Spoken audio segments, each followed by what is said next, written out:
for our first segment, we are playing one of our most popular games. It's a fun one. Whenever we get a guest on the show, we get to do this, and we're so excited. It is called the Hot Seat. And what is the Hot Seat? Well, we're going to throw some rapid-fire questions at our guest, Keith Ferguson, designer of Santa's Workshop.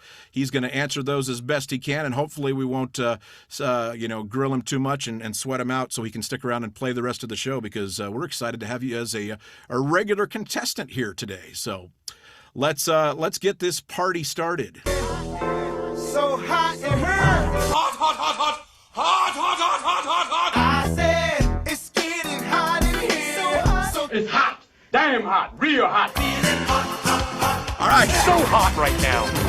Feeling hot, hot, hot. That's hot. I forgot how long that sound clip is, guys. Forgot how much I hate it. All right, so I'm going to start us off here. Santa's Workshop may be the best example I've ever seen of a game where a theme elevates it to a new level.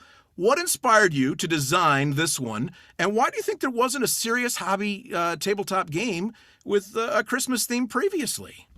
Yeah, great question. So I will say that I got the bug to design a game maybe, I don't know, 7-8 years ago. My friend Paul Owen put out a game called Trains, Planes, and Automobiles, not associated with the movie. But that was like the first inkling to me that, like, hey, wait, you published a game? There's people that design games and publish them. And then he had some other games in the works, and so I started sitting in his playtest session, and I really liked the whole creative aspect of going through and talking about the game and all that. So I thought, I think I'd like to do this for myself. And at the time, my kids were, 8 and 10 years old. So I thought, I'd want to start with sort of a family level game that my kids can enjoy the theme and enjoy the actual mechanics of the game. Now, so I don't really remember when the light bulb went on about Santa's Workshop. Maybe it was Christmas time when I was thinking about this. I'm not sure, but I keyed on that theme as something my kids would enjoy. And then I started designing a game around that. I'm not sure, at least in the first edition, that I was so successful about making it something that younger kids would enjoy, but it definitely is for gamers, sort of a light to midweight worker placement. And I will say at the time, my favorite game that I was playing at the time was Lords of Waterdeep. So you might see some, a little bit of influences in Santa's Workshop from that. So yeah, basically just got the itch to design a game, wanted to make it family friendly so that kids could play, and went from there. Very cool. John, what you got for him? Well, let me ask you something real quick, because I played the original Santa's Workshop, and my brother owns it, and his family loves that game, and I played it with them.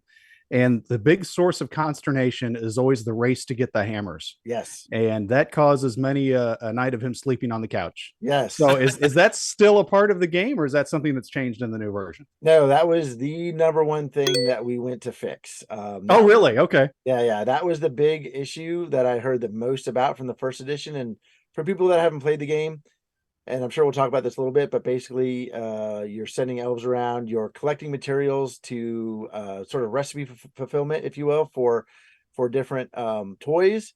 And I sort of stuck maybe a little too much to the theme in the first edition, where I said, you got to send your elves out and get everything you need to build the toy. And then you got to go get your tools or your assembly tokens to actually build it. So that made it so that in the last, round or two, yeah, everyone just needed those assembly tokens because they'd gotten the other stuff, and everyone needed those tokens. And you can even tell in the first edition, I have a rule for the last round that says in the last round, 2 elves can be placed on every space in that room, which is, sort of a cheat to get around the problem that I knew was there, but I didn't really want to fix it. Yeah. So anyway, that was the first thing we set out to fix in this game. And the fix was real easy. You can get the tools, or in this version of the game, they're blueprints. You can get them anytime you want. So, so you don't have to wait till you get the other materials to get those assembly tokens. Although how the assembly hall works is a little bit different. We can get into that if you want, but yeah, basically the fix for that problem was to make it so that there wasn't that bottleneck sort of at the end of the game. All right. Yeah. Sounds cool. Having just played the second version, I can concur that fixed that, because it was a bottleneck. It was a choking point, which was fun in and of itself a little bit, because it created a little Christmas conflict. But yeah, I actually really like what you did with allowing the first person to go to that spot to get victory points if other people select more tools or more blueprints, I guess in this case. I thought that was a really creative way. That's probably my favorite new thing about the game. Yeah, that's I hear that a lot. And that's a mechanism that we're pretty proud of coming up with, where just in a little more detail, the first elf placed in the room gets one of these assembly tokens and one only, but thematically they are helping any further elves that come into the room. So any further elf, the second elf comes in can get 2 of those tokens, but the first elf gets points. And then the third and subsequent elf can come in and the first 2 elves get points. So it makes a little bit of a decision point where, do I want to go be the first one in and only get 1 token, but maybe I'll get a lot of points if other people come in. And it creates a lot of, tends to create a lot of good table talk too. Like, hey, I'm here. I'm ready to help. Come on in. Come on in. I'm ready to help. Very good. Chris, what you got, man? All right, yeah. So I was going to say a follow up about the getting the blueprints and stuff like that. I kind of like the game of chicken also that it caused, right? It's just like, well, yeah, because there's table talk like you talked about, but there's also kind of just that innate game of chicken. Like I can go there and get 1, but maybe that's all I get. But maybe I get a bunch of victory points as well. So yeah, that was good. Yep. All right, so mine's slightly off the beaten path, but still based on games. For you, if you can only go to one convention a year, are you going to Gen Con, Origins, or something else? Great question. So the convention I've been to the most over the years is a semi-local convention. So I live in Fairfax, Virginia, outside of DC. Down in Charlottesville, Virginia, is a convention called PresCon. It's a smaller convention, about 500 to 800 people maybe go, depending on the year. And it's I don't know if you guys have heard of the WBC, the World Board Gaming Championships. Yeah. So PresCon is sort of a mini version of that. And so they hold heats. They have, 100 different games where they have heats and tournaments, but there's a lot of open gaming too. So I've been going to that for, 13, 14 years now. And that's also easy driving distance. So I guess that's the one I go to, but the flip side of that is it's not very conducive to a game designer. I'm not pitching to publishers there or anything like that. So in that case, and so I'm already cheating in the game, I'm giving you 2 answers. I would go to Origins. I've been going to Origins 6-7 years, and that's where I originally pitched the first edition of Rio Grande. And I find it easier there to maybe get in contact with publishers. They're not as busy as they are at, say, a Gen Con. Now, I've only been, this past year was my first time I've been to Gen Con, so I can't. Oh, really? Okay. Great authority on it, but so anyway, that's my 2 answers. PresCon here in Charlottesville in February, which is to play and have fun. Origins, if I want to go and network and talk to publishers, that kind of thing. So very cool. Very cool. Very cool. Yeah, I concur. Gen Con is its own thing and it's fun, but it is crazy. It's just insane. So back to Santa's Workshop for a second. Like I said, I played a lot of the first version. I think I was there the first year it came out at Origins. In fact, I think you may have taught it to us at the Rio Grande room, or maybe not taught it to us, but you were playing the room. You were doing your I was walking around, sure. Yeah, doing your thing. And so we loved it. It was a game I did not expect, anticipate, or anything like that. It just was like, wow. And that's what I love about these conventions is you run into these games that are totally off the radar that it's like, oh, this is cool. But having played the first version a lot, I have to, there's a lot of things you change that I love. I love the reindeer set collection. I love the ornaments. I don't like the fact that you got rid of my strategy, which was to build chintzy gifts with plastic. Yep. I was the cheap elf, man. Was that what was the thinking behind getting rid of that? Just too much stuff going on, maybe, or a little too much stuff going on. I will say, working with Elf Creek Games was a little bit of a different experience than working with Rio Grande. So with Rio Grande, I pitched it to Jay Tummelson, and he sort of then found an artist and then sent me off to just do the game and then get back with him when it was done. Elf Creek, Brent Dickman, the owner of Elf Creek, and Mike Hinson, they were a lot more hands-on. And then later we brought in Paul Salomon to be the developer. So Brent had a clear vision from the get-go that he wanted this to be more of a 1940s Christmas story sort of aesthetic. Okay, cool. Yeah, there was plastic, sure, in the 1940s, but not like it is now. Not like it is now. So he had that vision. I will say cool. that was the that's the thing that I really the only thing that I regret giving up from the first edition, because I really like that mechanic as well. So, and I keep telling people if we're fortunate enough that the game does well and Elf Creek wants to do some expansions, that'll be on the top of my list to kind of talk them into, because I definitely like that as well. And just a little bit of background on that, the inspiration for that. I don't know if you guys played an old Days of Wonder game called Coliseum. Okay. Where Heard you, of it, but yeah. that was reprinted by TMG a few years. Anyway, in that game, you're putting on shows in the Roman Coliseum, but you don't need all of the sort of recipe fulfillment things. You might need lions or gladiators or minstrels or whatever. But if you put on the show with less than is on the card, you get less points. So that was sort of my inspiration for the building toys with plastic to make them worth less points, but maybe build them faster and then get more toys to more kids to win Santa's inspection. Gotcha. But yeah, I hope to bring that back maybe. Well, overall, despite my being nitpicky there, I do think it's a great. The second edition adds some really cool things and makes it more approachable and does some cool stuff. So great, thank you. All right, Keith, you had said something about getting into the Milton Bradley games, and you mentioned Axis and Allies, which was one of the Game Master games. Did you own any of the other Game Master series? Is that something that you were into back in the day? At one point, I owned both Fortress America and what was called Shogun back then, right? Yes. Which has since gone through. Then it was called Samurai Swords, and then I forget, Yakuza or something was the third name of it. There you go. I see you pulling it out. Yep. You show off, John. Let's get that bad boy out right Yeah. there. So I had those. I got to say, it's been a while. My memory might not be quite right. Either I had them or a buddy had them. Those were games we played. None of us ever had. The other one that I know of was the Broadsides and Boarding Parties. Yep. That one I never played. But yeah, Axis and Allies by far was the most played one of those. Yeah, it's fine. And you actually finished the games. I had a hard time ever finishing most of the games. I'd finish Broadsides and I'd finish Fortress America, but all the other ones we would start and never finish. No, we finished them. I had a group of friends that were, we were all, let's face it, we were all nerds, and we'd get together for 6-8 hours. After college, I lived with some buddies and I introduced them, and that was, we lived 3 of us in a house, and we would leave that though, because we were bachelors, we didn't really use the kitchen table for eating at. So we would leave it set up on there and play it over the course of a few days. But yeah, nice, very cool, very cool.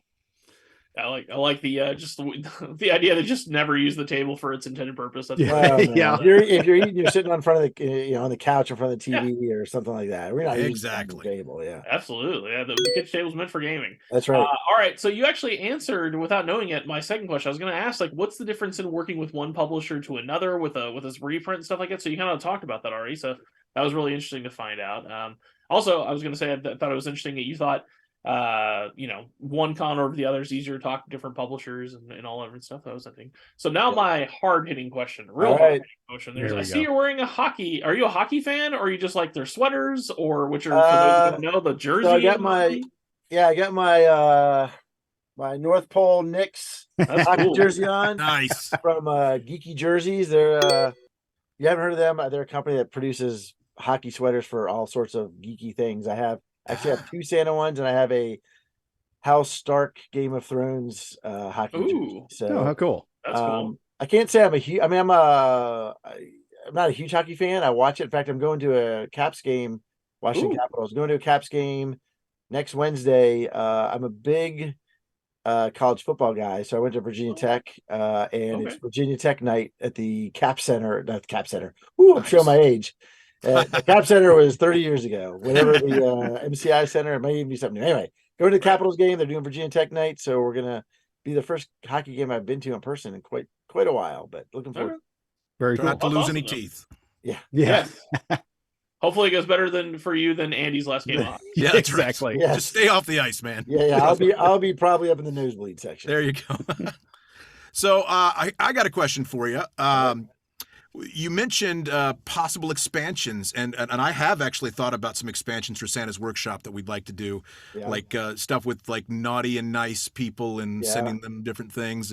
But one of the things we do on Around the Board is we sometimes publish parodies of board games that will never probably ever be pitched. But Do you think I was just thinking with the Santa's Workshop thing, it made me think of the old church lady skit and Santa and Satan, and I was like, maybe Satan's Workshop could be a parody that we'll do here around the board in the future. Yeah, no, you could send the tormented souls around to yeah, collect brimstone and that's right. Yeah, I don't know what else. So I might hit you up for your contacts there at Elf Creek for pitching that one in the future. Yeah, John, what you got? Just real quick, you had mentioned it sounds like your gaming arc was very similar to mine. You know, playing normal games, then the cool Game Master games came out. You got into those, got out of gaming, got back into it as the hobby exploded. What was your gateway game that got you back into the hobby, or was there one? Yeah. So I remember a work friend of mine named Grant invited me over to play some games. We played one called China, which I don't think I've ever played since. This was a good 15 years ago. And then I believe that same day he threw me in the deep end and we played Puerto Rico. And I was just like, what is even happening here? I don't even understand. Wait a minute. I can take an action, but then you guys get to take the same action that I did at a lower level. But then I wait, but I need you to take that action. But no, you didn't take the action I needed you to. Yeah. Anyway, yeah, it was, I'm pretty sure I finished last by a lot. But I was just like, this is crazy. Where's the dice? Where's the roll and move that we're going around the board? Where's my army figures I'm moving across the Eastern Front? So it was a whole like eye opener. So yeah, I remember Puerto Rico was very early. So yes, it was cool. Very awesome. Yeah, John, Chris, what you got? John all the time jokes about playing games with new people the first time, and they're like, "Oh, where's the dice or where's the spinner?" And yeah. I think go ahead. Sorry, I think the next game he introduced to me after that was Power Grid, which to this day is one of my favorites. Okay, and that was just that one I researched before we played, and I said, okay, I got to go learn about this game and what's the winning strategies. And of course, I still finished last, but that one I still have out on my shelf and all the expansions. I love Power Grid. You just became Chris's BFF. He's a big Power Grid fanboy. So yeah, awesome. Keith, I've been playing it since it came out and stuff like that, but it wasn't actually it was actually through the course of this show that I finally I never really okay, what is my favorite game and all. I never really done it. It just hadn't mattered to me, but through the course of the show, I've come to this realization that Power Grid is my number one game. So excellent. Another hard-hitting question. Yes. You talked about how you had kids that are younger and now older. Yep. Do they get more gamey as they get older? Fingers crossed here. My son's starting to slowly get it there. He's 9, but I'm just hoping that it just slowly increases and I finally have that in-house game group. Yeah, not so much. Dang it! At least for my kids. I mean, they still both play games and enjoy games. My daughter is a junior in high school. She definitely prefers the lighter side of games, like a Splendor. Sure. Calico is one she likes, or what's the newest one? I brought from Randy Flynn, Cascadia. So she likes that level of game. My son, he actually got into, before he left for college, we would set up and play the Star Wars Rebellion. Speaking of Axis and Allies, I have the I don't know when they were published, 7-8 years ago now, the Western and Eastern Axis and Allies that you can combine into a table that you need to play on your basement floor, right? Because it's so massive. It's 6 feet long, the board at that point. So we did that a number of times. Wow. So yeah, I mean it depends. He's not one these days to sit down and want to play a lot of Euros. But yeah, he likes breaking out those types of games. We did start Gloomhaven with him, but we never finished, and that's sort of sitting collecting dust now. But yeah, so I guess I shouldn't poo-poo too much on it. They do still like games, but sometimes I gotta twist their arm a little bit. Sure, I hear that. Well, it's better than just they find out about the other gender and they're like, I'm out. Well, that's happened a little bit, but it's life, right? That's life. Well, hey man, we got time for one more quick question from everybody. Right. You mentioned that when you guys did the redesign a little bit with Elf Creek, you brought in Paul. He's the designer of Honey Buzz, right? Yes, he is. Yep. Okay, cool. It seemed like some of the art was a little similar to maybe to Honey Buzz a little too. I don't know who the artist on Honey Buzz was. Honey Buzz. Andrew Bosley did a lot of the art, and Jackie Davis for Santa's Okay. Workshop. I don't think they worked on Honey Buzz, but Okay, maybe not. But yeah. interesting. Okay, I like Honey Buzz. That's a good game too. Yeah, I like it quite a bit too. So, any other games that you've got in the works, or any ideas you're working on that you could share with us? sure, I've had a couple. So, the life of a game designer, right? I've had a couple that have been with publishers, and then for one reason or another got dropped. So my friend Paul that I mentioned way back at the start of the show that sort of introduced me to game design, him and I have been working on a game called Magnificent Marvels for 5-6 years now. It's sort of an engine builder where you're connecting cards together, and how you connect them together sort of will dictate how one resource feeds into one. They're supposed to be part of a machine, so you kind of run your resources through the machine, and it transmogrifies them and spits out things to build more machines, and that type of thing. We've been through, oh gosh, I think my hard drive is on like version number 27 of that. So we've been doing that for years. We had it with a publisher for a while, and then it was a first time publisher, and then they just never got their act together and kind of went belly up and never got that published. So we still pitch that on occasion. Working on a couple other things. I had another game called Holmes versus Dracula, which was actually a 3-player game. One person was Holmes, one person was Dracula, one person was Moriarty, and it was a asymmetric game as Dracula was trying to find his true love in London, and Holmes was trying to stop him, but Moriarty was also doing his crime scene thing. And I had that with a publisher for a while. They wanted me to bump it to 4 players, which I tried to do, and it never really gelled. And then after about a year, they kind of said, we don't think it's quite far along enough for us. And that one sort of, I burned out on that one. I put it on the shelf and haven't been back to it. But I got a couple other ideas I'm working on too right now. My main one is like an African photo safari game where it's sort of you move around the map of Africa, take photos of animals, and then you put them on your grid in sort of a Sudoku-ish game, depending on how the different pictures line up in your grid. So that one's, at the, I don't know, 60% mark. So I haven't actually pitched that to anyone yet, but kind of working on it. Game design is very much a side hobby for me. So it's, when I can get around to tooling around with things. So Right. Absolutely. Well, thanks, man. yeah. Cool. Well, one last question here, Keith.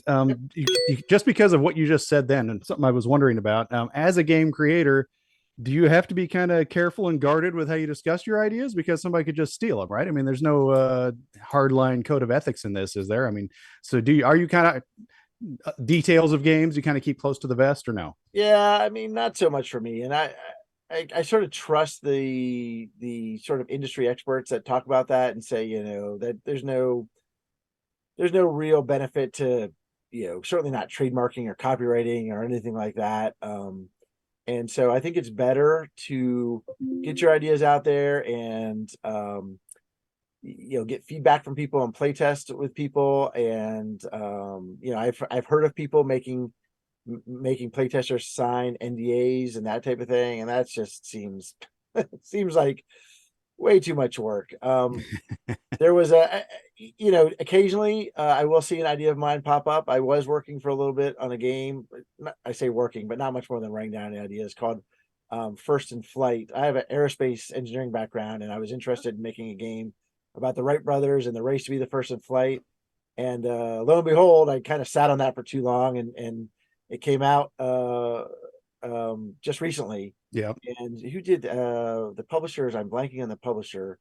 Yeah, I don't remember Ben either. Rossett and Matthew O'Malley, who are friends of mine, designed that game, and I was like, well, that's I sat on it for 2 years and didn't do anything with it, and it serves me right. But no, I'm not too worried about that. I'd rather get input from people and maybe kind of trigger the creative flow a little bit more. Cool. All right, Very Andy, cool. you want to close us out with your mellifluous voice?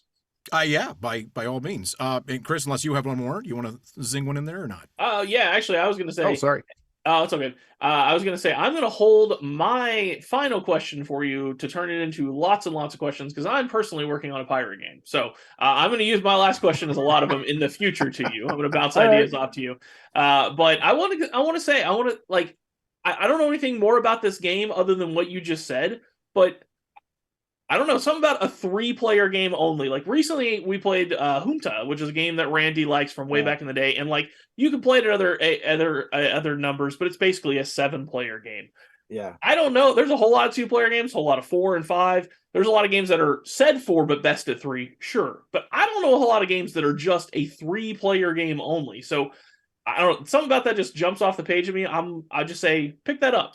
Get that. That was to see that. That was one of my one of my design selling points points or whatever going into that. So and I because so there's a game called Rise of the Triumph. Was it Rise of the Triumvirate? It's a 3-player game only, and I was looking to make a 3-player game that was not like where the third person ends up becoming kingmaker or something like that. Right. That was part of what I was looking to do, but again, the publisher that was interested in it, they need to sell games, and their point was, hey, having 2 to 4 in the box is going to be better for selling it than not. And anyway, I do want to get back to that one at some point, but it's kind of shelved it for now. But yeah, I understand. And for all those reasons, it makes sense. But I don't know, something about it just because I recently, especially, I've really liked the games that are very different than everything out there, and so like obviously that sounds like it, and that's what's got me excited. So yeah. Cool. Well, thanks for sitting on the hot seat, man. You survived. Anybody else out there, if you have questions for Keith, let us know in the comments below. Don't forget to hit that like and subscribe button. We'd sure love to have you as a subscriber here on this show.